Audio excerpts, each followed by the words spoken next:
It's a national emergency. It's a pandemic.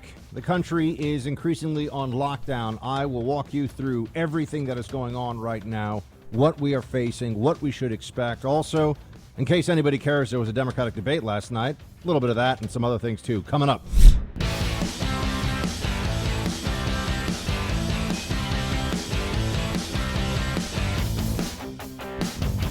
To unleash the full power of the federal government in this effort today, I am officially declaring a national emergency.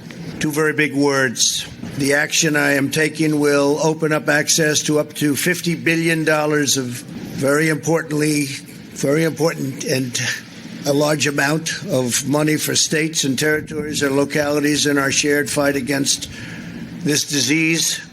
In furtherance of the order, I'm urging every state to set up emergency operation centers effective immediately. Welcome to the Buck Sexton Show, everybody. We are feeling like we're in a whole new world right now. That's understandable. I'm here in New York City. In fact, I'm in a mobile freedom hut, in a sense. We've had to set up at different locations to make sure we can do this social distancing and walking around a little bit just to do essential errands, because I'm adhering as much as I can to the requests of city authorities and health experts not to spend time out there in what is increasingly feeling like the red zone. We are in for a tough 8 weeks, at least.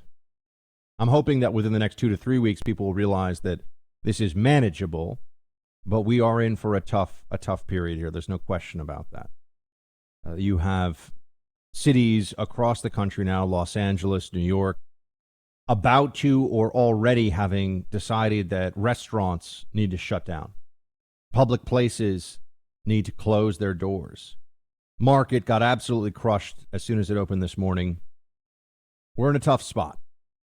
We're going to get through it as a country, and I want to try to mix realism with a necessary and very valid optimism as we spend time here together. But for many of you, I'm just going to say this right now, you, team, are my connection to the outside world. I am trying to stay locked down here for the foreseeable.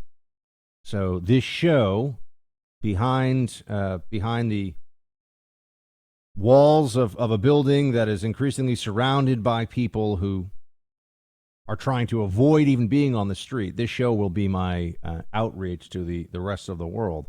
We're all supposed to keep away from each other. New York City, just so you get some sense of it. For those of you who live out in the country, you don't see that many people, you're in a rural area, there's a very different feeling, and I think that's understandable. New York City is already about to become ground zero for this. Same city that was the ground zero for the 9/11 attacks is in the midst of becoming the single epicenter of this disease, which is changing our daily lives. And who knows what the final economic impact of it all will be? Who knows where all of this is really going?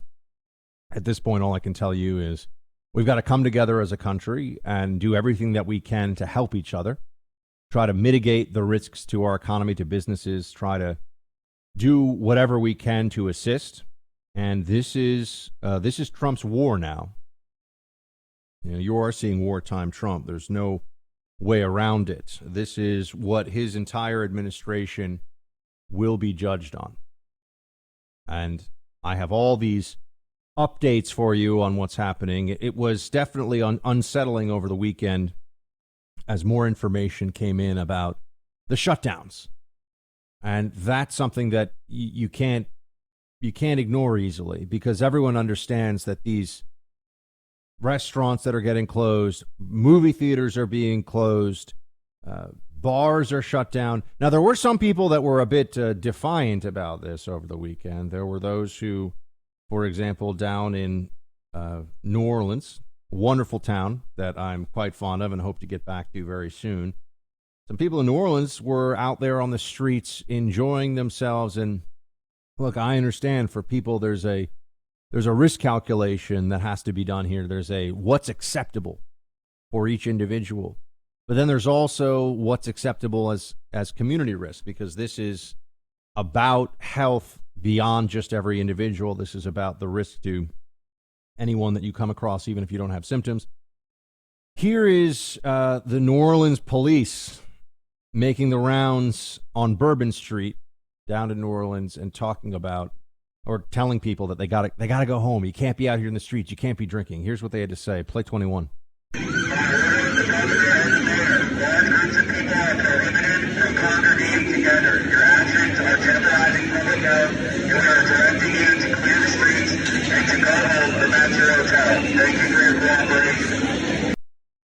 Your actions are jeopardizing public health over loudspeakers. You cannot be out in the streets. For a lot of people, this is already feeling very Orwellian, and I understand this. The same way that the state after 9/11, which certainly changed my life, 9/11 is why I joined the CIA, the state increased its power, increased its spending, increased its authority in ways that were, in some cases, necessary, but in many cases, completely, I think, in the long run, unjustified, bad ideas. You don't want state power grabs. And when public health is in jeopardy like this, this is just alongside with a war scenario where the government in the past has rounded people up and put them in internment camps. This government, the United States government, has suspended habeas corpus. This government has done things that were flatly unconstitutional because of a crisis. We're going to see more of that. Where is the constitutional authority for a mayor, for a governor to shut down businesses, to shut down non-government private entities that are not breaking any laws? Well, they're going to say it's under police powers, under public health authorities. In fact, you can go back to the very earliest days of the Republic, and quarantine is something that has always been with us. We've seemed to think in recent decades that we've beat this, that we're so advanced medically that we never have to worry about these things anymore. But go back and read about John Adams and the fear that was just tearing through the colonies and then the United States from, what was it, I think 1776 until about 1782, 83. There was a smallpox epidemic that ripped through the states, and that Adams himself and his family had to bear the brunt of, along with, of course, many other founders at the time. If you've seen the John Adams series on HBO, you remember that there was a whole sequence where they were dealing with the smallpox outbreak and trying to figure out what to do about that. Smallpox, I would notice, I believe, has been the single greatest killer of human beings in the New World since the founding of the New World. It was the thing that wiped out the most Native Americans. You've got about a 30% mortality rate before modern medicine from smallpox. You had a 1 in 3 shot, but it spread like wildfire, and people were contagious for weeks with smallpox. So we've been here before, in a sense, but it's been a while, and we've lost that mentality that this is something we're going to have to deal with. So this is going to be new. It's going to be unsettling. Now, I understand there's still a big debate out there, and we're going to get into the media side of this.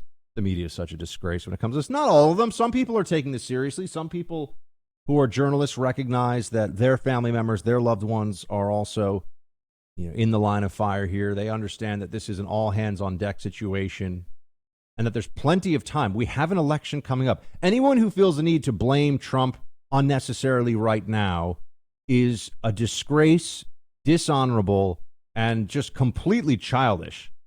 We have an election in, 6 months now? And that election will be the opportunity that all the American people have to pass judgment on how this administration handled this pandemic. We don't have to hear every day from psycho libs about how Trump is worse than Hitler, and if Joe Biden was in charge or Bernie Sanders was in charge, nobody would be dying right now. That's idiocy. There are people that are still sticking to that, though, that we'd be in such better shape. We'd be so much better off if only somebody other than Donald Trump was the commander-in-chief. I think that we may have been saved from a wave of death in this country that we'll never really fully appreciate how much we were able to avoid just because of the flight ban out of China, the travel ban. They won't give the president any credit for this. So we're going to look. This is the story. There are other things.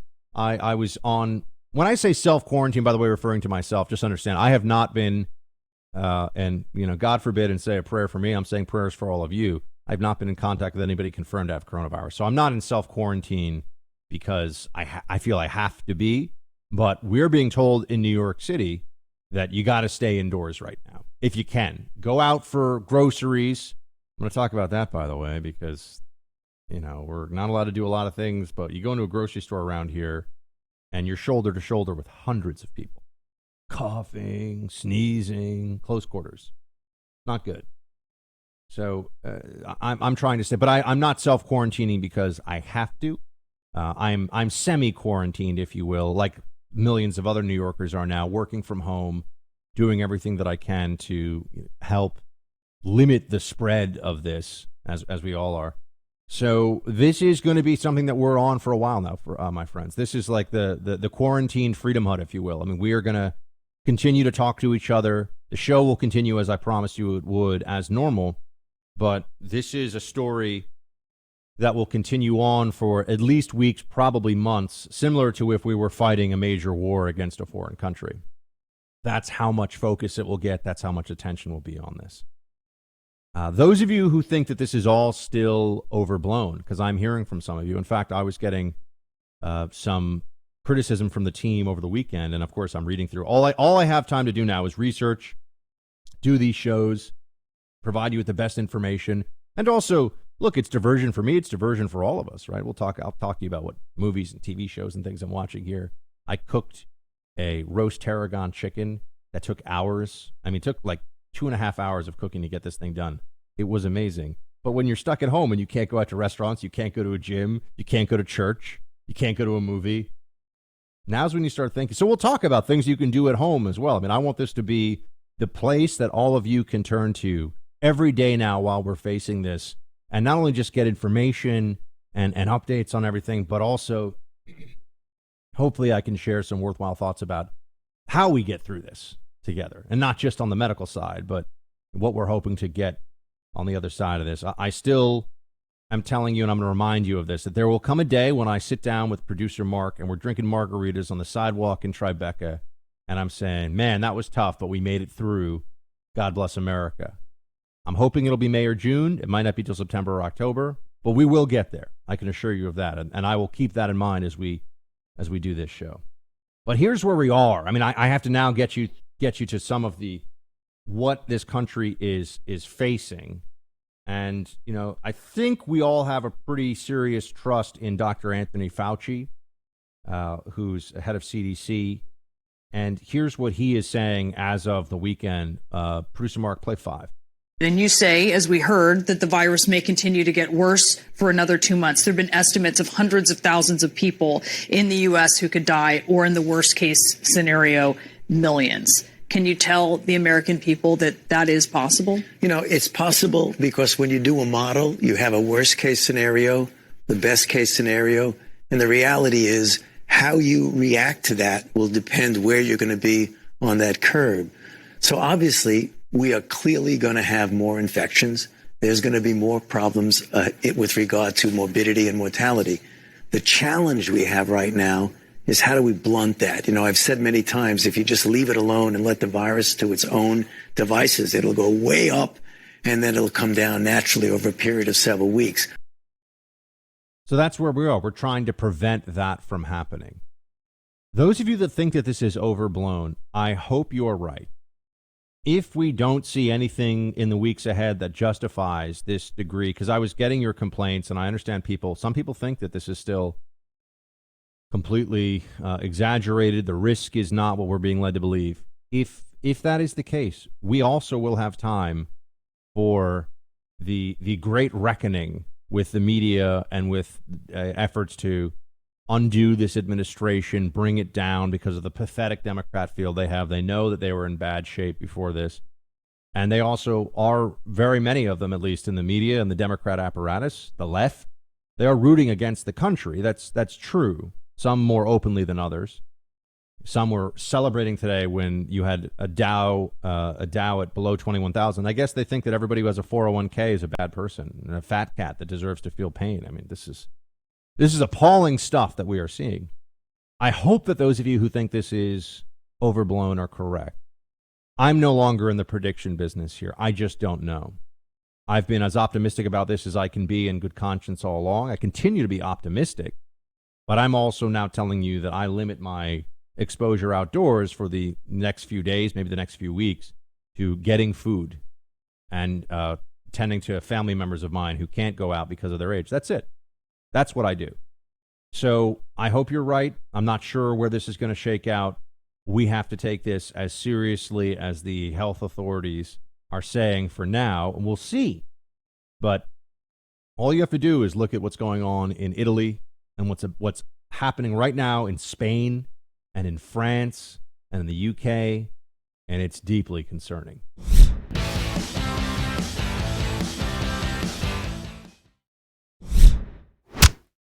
I might make a point that people sometimes think that you're overreacting. I like it when people are thinking I'm overreacting, because that means we're doing it just right. He's telling you to overreact. And this guy, let's understand this. I mean, he has basically lived for this moment, meaning, he was put on Earth. You've got to think, if you've spent decades as an infectious disease specialist, studying pandemics, working on pandemics, as Dr. Fauci has, this is your fight. This is why he has done all the things that he's done. Now, I can appreciate that he is willing to say that this might feel like an overreaction to some people, and that's where he wants this to be. This is what I've been saying all along. Trump is telling us, and then we'll get into the media narratives around this. Trump has been telling us, look, guys, we're serious, but it's going to be okay. And the media says, oh, he's downplaying it and everything else. And they say, look what the health authorities say. Yeah, the health authorities are going to tell you that you should behave in order to avoid a worst case scenario, because a worst case scenario is possible. They can't tell you, it's the same reason why, at some level, you got to have at the bottom of advertisements that show people doing crazy things, don't do this at home. Who really needs to be told that? Well, they gotta gauge it so that no one, no matter how foolish somebody may be, no one can blame them and say, well, you told me this would be okay. You told me to take my mountain bike and try to jump 15 cars that were on fire or whatever and put it on my Instagram story. That's what they're dealing with. People that are acting like this is no big deal at all. And I have to say, I'm seeing more and more stories that make me think, not only is it a big deal for people that are in the high risk category, it's a problem for anybody to get this disease right now. I have a compromised immune system, but I'm still only 21. But I'm not even worried, because I just take supplements and I self-medicate, so it's fine. And see, that's not a good idea. That's not a smart move. That's not a good place for this to be right now. And it's troubling to me that we have people running around saying things like, I take enough supplements, so I'm not worried about this. Remember, even if you're not worried for yourself, you have to be worried for those in the high-risk population, and you can't self-regulate whether or not you're contagious, because there's a lot of information out there already that for a few weeks you can be perhaps contagious without even having any symptoms, without knowing anything about what's going on. So people need to keep that in mind as well. And younger people will get this, but there are stories out there, and I was speaking to an MD. Look, everyone's now speaking to all the MDs they know, so this isn't some insider track thing. Every doctor that I know, when I can, I ask them about this. And there are a few major stressors on the system that we're trying to avoid. We keep hearing about the ventilators and the masks, and those are important issues, to be sure. There was a fascinating story out of Italy about how a hospital was about to run out of some piece of equipment for the ventilators, and a private company came along with a 3D printer and just started making that piece for the ventilators. And just, who knows how many people that one act of having that 3D printer, thank you capitalism, may have saved. And by the way, I'm also trying to spend more of the beginning of the show. I don't want to make this as nonpartisan a discussion from the outset as we can, and then I'm going to have to push back on the partisan garbage. But I'm always going to try to invert the pyramid a little bit for what's essentially a political talk show, which is what I'm doing here. Focus on the realities of this disease, what we're facing, and what's going on first, and then get into, I'm going to try this as much as I can. But young people can get this. What I was saying about the stressor points is that if you start getting health professionals who are getting this, now that's really bad, because now your frontline treatment folks, they're taken offline. Some of them will end up in the ICU. I mean, some of the best doctors are going to be people who are in their 50s and 60s. And if they're taken offline, now you're losing your ability to help people that will have trouble breathing and will be in emergency rooms and be in real distress. Because everybody knows right now, you don't want to go to the ER. You go if you need to, which is always true, I know. But in particular right now, you want to make sure that you're keeping it at that threshold of you're worried realistically, not worried just because you worry a lot. I mean, I'm a guy who can sometimes worry more than I should. I know what that's like. So supplements are not something that'll stop this. Do stay healthy as much as you can in terms of keeping your immune system strong. That's very, very important here. The spread of this disease is certainly affected by the immunity of every individual that it comes into contact with. It's also a reminder that the medical community doesn't know nearly as much about a lot of things as we would like them to, which is really what I've been saying. We've felt like we're pretty safe for a while. We had the SARS and MERS and these things that really blew over quickly.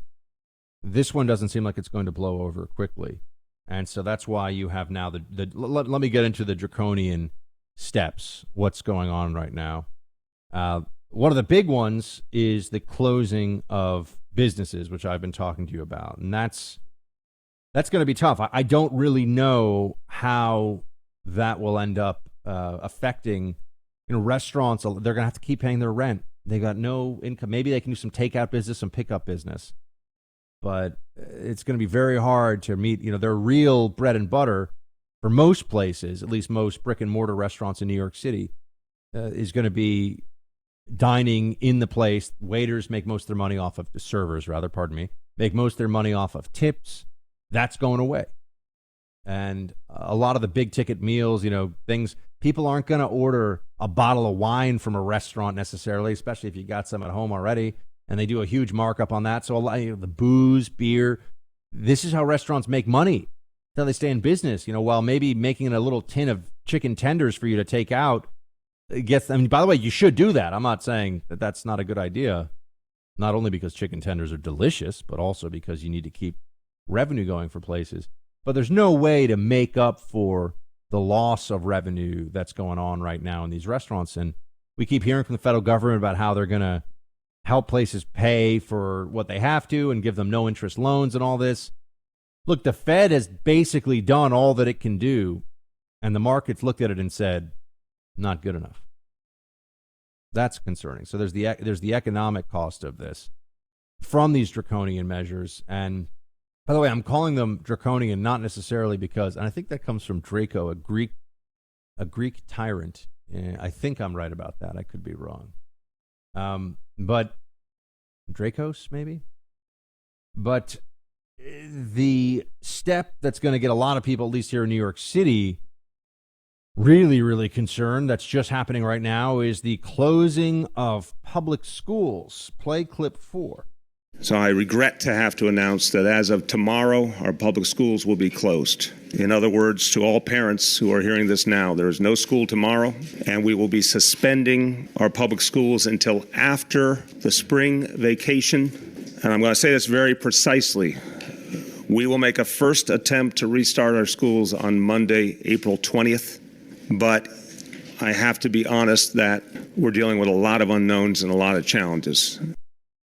What he's saying here, the mayor of New York, and he's been mediocre in the way that he talked in his response at a time when this is showing you who people that are in politics who claim to be leaders, you're seeing if that's true right now. You're seeing if they're really leaders or if they're hacks. Some people are stepping up. Some Democrats are doing better than I would have expected based upon how wrong they are about so many other policies. But this is a really straightforward mission. Keep people safe. Keep people from dying. We're all in this together. Couldn't be any more clear in terms of a mission statement. Some politicians, I think, are rising to this moment. Others continue to be the partisan clowns they've always been, and I guess we should expect that at some level. But de Blasio saying that schools are closing down here in New York. And by the way, I know I can't speak to individual closures across because there's so many places now. I don't even know how many states have had closures. I think every single state in the union, except for, or every single state of our 50, except for West Virginia, actually has had a confirmed case as I go to air here. Although I'm sure West Virginia will probably have its first case, today sometime. And we're looking at thousands and thousands of confirmed cases across the country. So schools are shutting down all over the place. That's probably a good idea based on, if you look at the history, for example, of trying to stop the spread of Spanish flu, which I guess, what are we supposed to call that now? Is it racist to call it Spanish flu? Wasn't even really from Spain. In fact, might have started here and then made its way over there because of trench warfare in the First World War, and then spread among soldiers. And anyway, they're not really sure where it came from. But what we're facing here with the shutdown of the schools is taking the lessons that would have been learned previously from epidemics like the Spanish flu and say, okay, places that did the big shutdowns fared much better. That's the lessons learned being applied here. But it's amazing when you start to think about how dependent so many communities are on the public school system for more than just educating children. And I'm not going to try to get into a whole, teaching our children to be little statists and everything, because that's what public schools unfortunately do. There's a lot of brainwashing and ideological nonsense that goes on. But there's also the reality of children needing public schools for food. Here in New York City, and this is a stunning figure, and I want to know how they come to it and what the real parameters of it are, because the number's so high. They say there are over 100,000 homeless children. Now, by that, I think they mean children that don't have one specific home to go to. Doesn't mean that there are 100,000 children living on the street, obviously, but they put this number out there. I think, or home insecure is another way to put it. Sometimes they're with grandma, sometimes they're with an uncle, sometimes they're with a friend. And they rely on the public school system for food because they can't count on being fed wherever it is that they're going to be sleeping on any given night. So they're trying to leave open public schools here in New York so that people have a place to get a meal. Kids have a place to get a meal. A big problem with shutting down the schools, other than the loss of study time, although I do think that this is going to be something of an awakening for a lot of people who have never thought about homeschooling or just never really thought about how much learning can really be done at home. There is going to be a change in that perception. What are your kids really learning in public school? Would it be better if you had modules that you were doing at home, or if you set up with other parents some kind of version of would it be like your own homeschool / charter school? I mean, charter schools are public schools with a different operating parameter, but nonetheless, you see what I'm saying? I mean, there must be ways, and I think there will be ways, that people try to adapt to this. But also the public school system is really the state's massive childcare program. It's really taxpayer funded. For a lot of people, it's taxpayer funded babysitting, because you have a lot of single parent households, and you have a lot where the parent has to work. And you have a lot of two parent households where both parents have to work, and they can't afford childcare. So without the public schools in session, I wonder what's going to go on here. I mean, you are going to see real changes in behavior, because remember, it's not like people are on vacation. They can't go and hang out with their friends, at the ball field. They can't go to a movie together. They can't hang out at the mall. That's not happening. You're going to be home. People are going to be stuck in homes, assuming they obey the guidance from public health authorities, which I also think public health authorities have about 2 weeks max, in my estimation. Now, again, this is just my analysis of it. I think they've got about 2 weeks max, where if we don't see that their precautions are warranted, there's a very serious possibility that people are just going to say, "Nope, I'm done. I'm going to live my life. I'm not doing this anymore." So that's why I'm willing to give it a go right now and do as much as I can based on the guidelines as they're talking about them. I mean, I also have to be responsible to the fact that if I were to say, or if anybody walked into not just my radio studio, but anywhere at iHeartMedia, which is a very large company that I work for, it's the company that syndicates my radio show.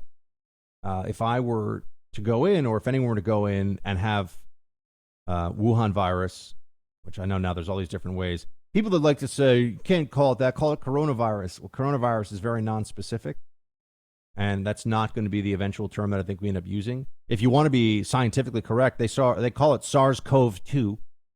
So you could call it SARS-CoV-2, or you could call the actual disease that SARS-CoV-2 causes COVID-19. But we tend to call things what we're going to call them, and I think we should call it Wuhan virus, and I think that China does bear a lot of responsibility for lying about this in this whole process. But we don't have that much time before people start saying they're not going to comply. They're not going to deal with this anymore. So we'll see if these dire warnings about the U.S. being at the beginning of this ramp up of cases that we are seeing in the UK, we are seeing in Spain, we've already seen it in Italy to horrific effect. We'll see if it ends up being the case that these predictions of massive spikes in cases across the country end up happening. Because if they don't, people are going to start saying, I will not comply. And I won't be able to blame them at that point. Not that I blame anyone now, because who really knows what's going on.